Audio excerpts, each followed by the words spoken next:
안녕하세요. 반갑습니다. 저는 매월 둘째, 넷째 금요일 오후 3시부터 6시까지 반값으로 하락한 특수경매를 추천과 권리 분석을 해드리고 낙찰을 받고 나면은 어떻게 팔고 빠져나오겠다는 출구 전략을 가지고 강의하고 있는 이종실입니다. 지금 오후 3시부터 6시까지 하는데 오늘도 10월 24일 오후 3시부터 지금 시작을 하는데 몇몇 분들이 저한테 문자가 왔어요. 저녁 6시에 끝나고 나서 가기 위해서는 지금 전철이 조금 밀리니까 조금 빨리 땡기면 1시간 정도 땡기면 안 되겠습니까? 근데 저는 1시간 땡기는 거 아무 문제가 없어요. 그러니까 11월 달서부터는 그분들 말씀을 듣고 2시부터 5시까지 해서 1시간 땡기려고 하거든요. 어떻습니까? 괜찮아요? 문제 없습니까? 교수님 네네. 이게요 3시부터 6시까지 3시부터 하신 지가 오래됐다 아닙니까? 예.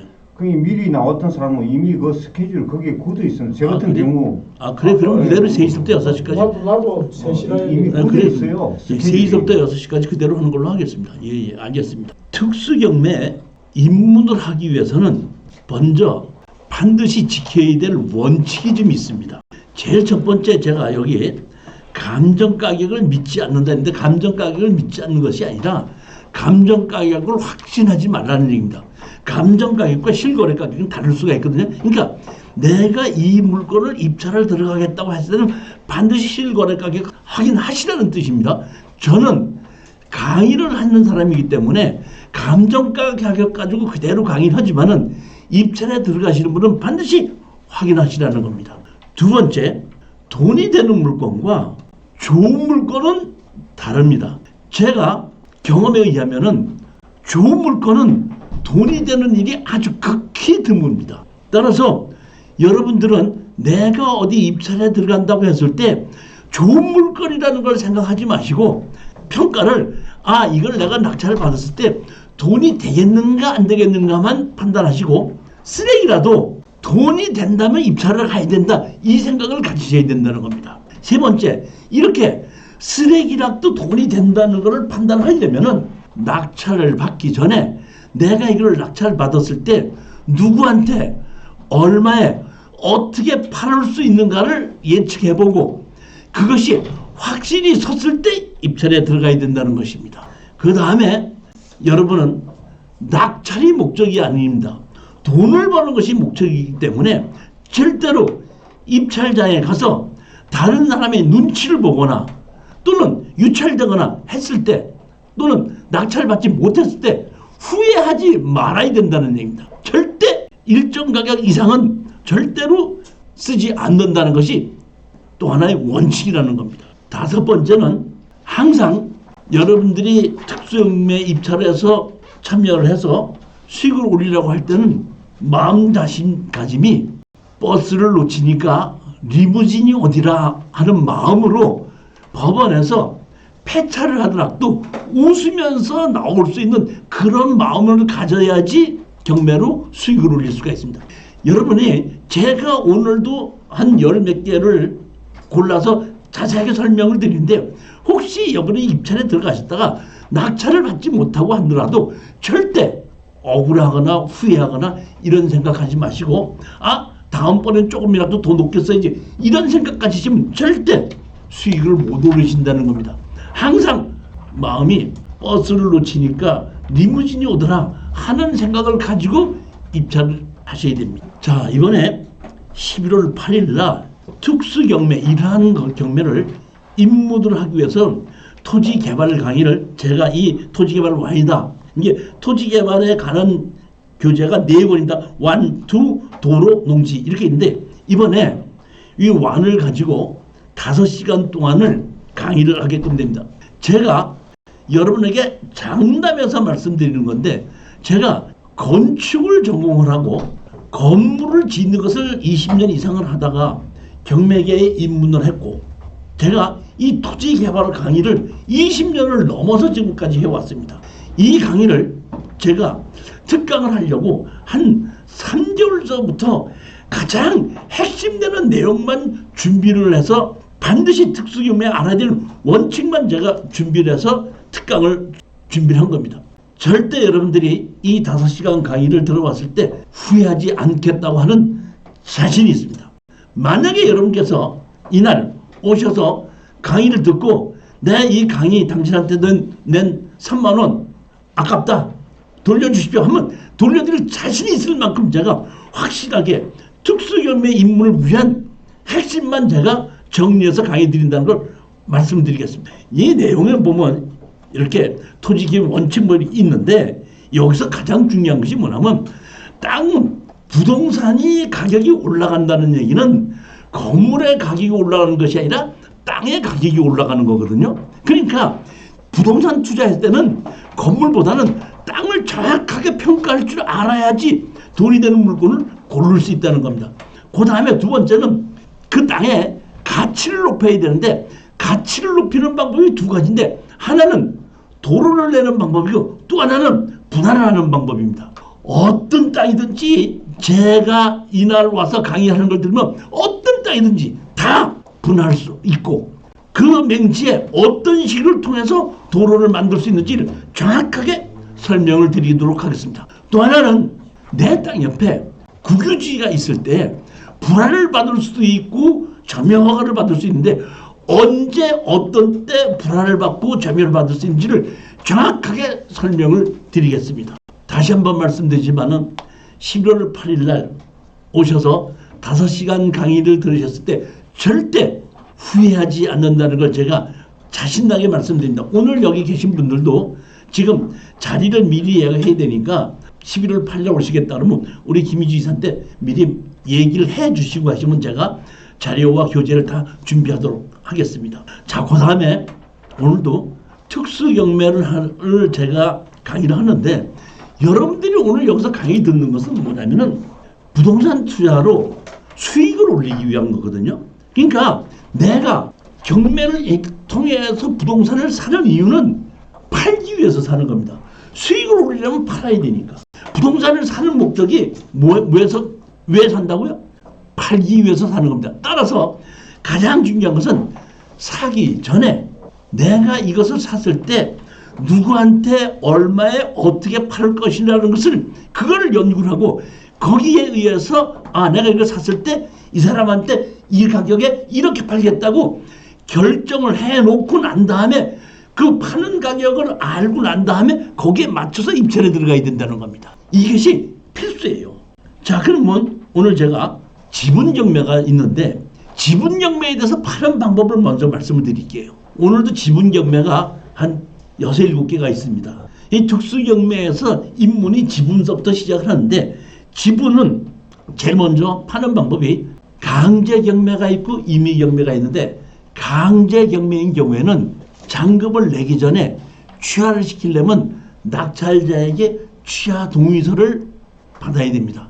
따라서 우리는 잔금을 내지 않고 취하가 될 만한 물건을 입찰 들어가서 낙찰을 받아서 이거는 취하될 것이다 해서 잔금을 내지 않고 그거를 취하를 시킴으로써 팔고 나오는 겁니다. 내 거를 만들지 않고도 수익을 올리는 방법, 제일 첫 번째 방법이 그거고 오늘도 제가 추천 물건 중에서 취하가 가능한 물건을 몇 개를 골랐습니다. 두 번째는 지분은 지분을 따로 사시는 분은 없겠죠. 누가 삽니까? 공유자가 삽니다. 따라서 권리분석을 할 때 이 공유자가 내 지분을 사겠는가 안 사겠는가 이런 것을 검토해 보는 겁니다. 그러니까 제일 먼저 파는 것은 지분은 공유자한테 판다는 얘기입니다. 만약에 공유자가 사지 않는다 그러면은 할 수 없이 다른 공유자와 같이 공동으로 같이 파는 겁니다. 같이 파는 방법이 2개가 있는데 하나는 공유자들과 같이 가서 자 이거를 우리 공인중개사한테 내놓고 같이 매매합시다 하는 방법이 있고 그것이 안 될 때는 할 수 없이 소송을 통해서 다 팔아서 나눠달라고 할 수도 있다는 얘기. 근데 여기서 만약에 공유자가 사지를 않는다고 해서 같이 팔자고 했을 때 지분권자들이 같이 매도를 하자고 했을 때에 공인중개사한테 가서 같이 매도하자고 했을 때는 수익이 반드시 납니다. 근데 만약에 공유자들이 삐딱한 사람이 있어갖고 그렇게 못하니까 네 마음대로 해봐 항상 할 수 없이 경매로 매도한다고 할 때는 수익이 알아갈 수 있기 때문에 그 점을 명심하시고 이거는 어느 가격 이하로 들어가야 된다. 이거는 어느 가격까지 들어가야 된다는 것이 그런 짐작에 의해서 결정이 되어야 된다는 겁니다. 그것을 우리가 짐작을 하기 위해서는 제일 먼저 서류로 분석을 하는 겁니다. 서류로 분석을 할 때 제일 먼저 공유자가 전부 다를 점유하고 있는지, 그 다음에 공유자가 일부 점유하고 있는지, 공유자들이 여러 명이라서 공유자들 중에서 이복 형제가 있을 수 있는지, 그 다음에 공유자들은 점유하지 않고 세입자들만 점유하고 있는지, 다섯 번째는 아주 점유자가 없는 경우도 있습니다. 쉽게 해서 세입자가 점유를 하거나 점유자가 없다는 얘기는 지분권자들이 주인 노릇을 할 생각이 없다는 뜻입니다. 그 다음에 이복 형제인 경우에는 나하고의 지분이 해결하더라도 어차피 이복 형제는 다른 형제들끼리 있기 때문에 그것은 해결이 안 되기 때문에 해결 자체를 지분을 사는 것을 포기할 수가 있다는 뜻입니다. 그런 것을 우리가 정확하게 알고 입찰에 들어가고 가격을 결정해야 된다는 겁니다. 그러면 그거를 어떻게 아냐 이런 얘기. 서류를 보면 그걸 알 수 있냐? 서류를 봐서는 잘 짐작만 하지 알 수가 없습니다. 따라서 여러분들이 오늘 제가 지분을 추천해 드린 것을 여러분들이 입찰에 들어가겠다고 할 때는 반드시 저는 서류로만 했지 현황까지 가서는 권리 분석을 안 했거든요. 그러니까 여러분들은 현장에 가서 이웃에게 그 집에 누가 사는지 물어보고 이장한테 가서 물어보는 겁니다. 물어보는데 이웃이나 이장한테서 그 사람 내용을 아는 사람한테 가서 물어보는데 제일 먼저 공유자가 경제력이 얼마나 있는지, 그 다음에 공유자의 가족관계가 어떻게 되는지 오늘 보게끔 되면 자 보십시오. 오늘 모친이 거주하고 있는 아파트가 경매로 나온 것이 있는데 그 가족이 누가 있어서 그 모친이 경제력이 없을 때 자식들이 그걸 대신해 줄 수 있겠는가, 이런 걸 우리가 알아봐야 된다는 얘기입니다. 그 다음에 공유자가 여러 명이 있을 때 가서 보게끔 되면 혹시 이복 형제가 끼이지 않는가 이런 것도 생각해 봐야 되고, 그 다음에 제3자 점유를 확인해 봐야 돼요. 제가 이런 경우에 보면 한번 가지 않습니까? 서울 시내 중심가에서는 이런 걸 알아보기가 조금 어려운데 조금 지방에 가서 제가 예전에 이렇게 입찰 들어가기 전에 현장을 가서 한번 물어본 적이 있는데, 물어보면은 옆집에서 물어보면은 제가 이렇게 가서 어떻게 오셨어요? 그래서 제가 옆에 것이 경매로 나왔는데요. 옆집에서 좀 알아보려고 그래서 왔습니다. 그러면 그 옆집 사람이 오는 것이 좀 뜸해서 그런지 그래? 알았어 들어와 여기 앉아. 이렇게 놓고 앉으면은 그 집이 말이야 하고 옛날서부터 모든 내용을 다 얘기해 줍니다. 그러면 그 얘기를 딱 들어보면 이것은 해결이 되겠구나, 해결이 안 되겠구나 바로 짐작을 할 수가 있습니다. 그러면 거기에 맞춰서 내가 입찰 가격이 얼마에 들어가도 손해가 나지 않겠구나 하는 걸 거기서 판단하고 들어가는 겁니다. 이게 지분 경매의 가장 원칙입니다. 제가 오늘 말씀드린 이거를 명심하시고 입찰에 들어가면 거의 백전백승을 할 수가 있을 거라고 저는 생각합니다. 절대 욕심내지 마시고 무리하지 마시고. 6쪽입니다. 제일 첫 번째 물건입니다. 109150 강제경매입니다. 조금만 말씀드렸더니 이게 지분경매입니다. 입찰 물건 개요 및 출구 전략, 부산 4구 주택 3분의 1 지분 강제경매 청구 금액으로 약 1,300만 원입니다. 여기 보시면 송누구가 3분의 2를 갖고 있고 송누구가 3분의 1을 갖고 있는데 3분의 1을 갖고 있는 사람께 경매로 나온 겁니다. 주택입니다. 자, 한번 보시면 이거는 가격이 얼마였었죠? 7,300이 지금 2,500만 원까지 하락을 했습니다. 여기 보시면 며칠이죠? 10월 29일 날입니다. 그러니까 7,300이 2,500까지 하락을 했습니다. 즉 이 얘기는 무슨 얘기냐면 제가 이렇게 충분한 거는 혹시 아까도 말씀드렸듯이 지분권자가 매입을 하지 않는다고 하더라도 경매로 판다고 해도 이렇게 전부 다 팔을 때는 34%까지 하락하지 않기 때문에 최악의 경우라도 이거는 수익을 올릴 수 있는 물건이다 이런 얘기입니다. 근데 제가 보기에는 취하될 확률이 60, 70%가 넘어요. 자, 왜 그런가 한번 보시겠습니다. 2층짜리에 여기 보면 누구 물건 누구죠? 송 누구의 지분만 3분의 1 나옵니다. 용도 지역은 2종 일반 주거지역입니다. 자, 여기 보시면 이렇게 그 지적도상으로 보면 여기에 도로가 있고 건물이 있습니다. 여기 보면 송 누구의 3분의 1 지분만 경매로 나온 겁니다. 주택가에 있는 요의 주택입니다. 용도 지역은 2종 일반 주거지역인데 이렇게 보면 그 조금 부산에서는 조금 약간 변두리 지역이라고 보시면 됩니다. 여기 로드 뷰를 봤더니 여기 자동차가 있고 여기 있다는 얘기는 자동차를 세워놓고도 옆에 자동차 하나가 지나갈 수 있을 정도의 골목 너비는 된다 이런 뜻입니다. 자, 여기 보십시오. 여기 보면 설정이 없죠. 설정이 없이 기준 권리가 뭐냐면 압류나 가압류가 가장 빠른 것이 기준 권리인데 그게 기준 권리입니다. 여기 보시면 송 누구가 갖고 있다가 문 누구한테 뭐랬죠? 상속을 했죠. 근데 지금 이 상속을 한 문 누구가 제가 보기에는 원래 돌아가시고 난 다음에 배우자가 상속을 한 것 같아요. 그래서 이 배우자는 여기서 지금 거주를 하고 있습니다. 거주를 하고 있는데 이거를 보게끔 되면 여기 다시 말하면 이 문 누구로 갖고 있다가 이거를 다시 자식들에게 상속을 했습니다. 3분의 1씩 상속을 했죠. 이렇게 상속을 했는데 그 중에 여기 보면 송 누구가 있고 송기양 송 누구가 이렇게 있는데 여기 보면 송기 누구가 3분의 2를 가지고 있죠. 다시 말하면 송 누구 두가 주인 노릇을 하고 있고 한 사람 거는 이 사람한테다 넘겨줬다는 뜻입니다. 넘겨줬고 그 다음에 누가 있어? 거기에 거주하고 있는 사람이 모친이라는 겁니다. 그렇게 돼서 3분의 1만 경매로 나왔습니다. 자, 여기 보면 모친이 거주하고 있는 겁니다. 대학령이 있는데 이 사람이 언제서부터 거주하고 있죠?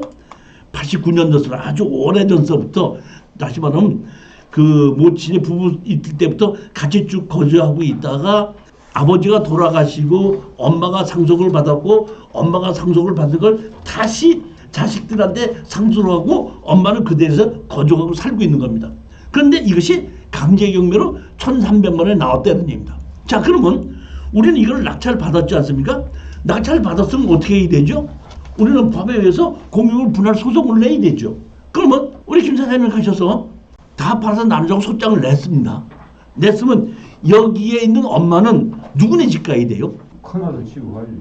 못 가지. 큰아들 집에서 환영을 해요? 뭐야 가더라고요. 그러면 그 큰아들 집에서 며느리가 1,300만 원이라도 줘갖고 이걸 빨리 해결해야 되는 게 원칙이겠죠. 저로서는 그렇게 생각한다는 얘기. 그렇지 않고 만약에 아니고 딸인 것 같은데 성경이가. 내가 보면은 사실은 보면 저는 이렇게 생각해요. 여기 보면은 송두가 60년생이고 62년생이죠. 여기 보면 요 기진이는 보면 67년생이죠. 5년 차입니다. 여기 아들 같은데 혹시 이복 형제도 있지 않을까 싶은 생각도 들긴 들어요. 사실은. 그렇지만 여기 이 가장 확실한 건 송두가 3분의 2를 갖고 있으니까 이 사람이 지금 주인 노릇을 하고 있잖아요. 그러니까 제가 보기에는 이거를 이복 형제가 된다는 건 공유자 우선 매수 신청으로 다시 사든지 아니면 내가 낙찰받은 거 내 거를 다시 사서 혼자서 주인 노릇을 하면서 엄마가 돌아가실 때까지 거기에 살게 하다가 자기가 없어지는 게 아니지 않습니까? 3분의 1 맞아 산다고 하더라도. 따라서 제가 보기에 이거는 취하가 되든지 내 집을 살 확률이 99%다. 이렇게 생각하고 추천을 하게끔 돼. 그러니까 만약에 취하가 된다 그러면은 취하 동의서만 떨어지는 거고 만약에 매도를 하게끔 된다면 이거는 그 가격을 결정해야 되지 않습니까? 매도 가격을 얼마로 결정하시는 게 맞습니까? 얼마에 팔겠습니까? 하면은 그거야 뭐 감정가대로 팔아야 되겠죠. 하면 감정 가격이 얼마 있었죠? 7천 얼마인데 우리 사기는 얼마를 주고 사죠? 2,500 사죠. 그러면 그 사람이 사는 사람이 뭐라고 해요? 좀 깎아주면 안 되겠습니까? 하겠죠. 그러면 저 얘기하죠. 뭐 양도소득세를 들을 수 있게끔 좀 협조해 주신다면 제가 양보를 하겠습니다. 할 수도 있지 않습니까? 그런 식으로 다시 말하면 아까도 말씀드렸지만 정확하게 누구한테 얼마에 어떻게 팔겠다는 것이 결정이 됐을 때 입찰에 들어가라 이런 게 지분은 핵심이 그겁니다. 자, 이번엔 두 번째 물건을 보겠습니다.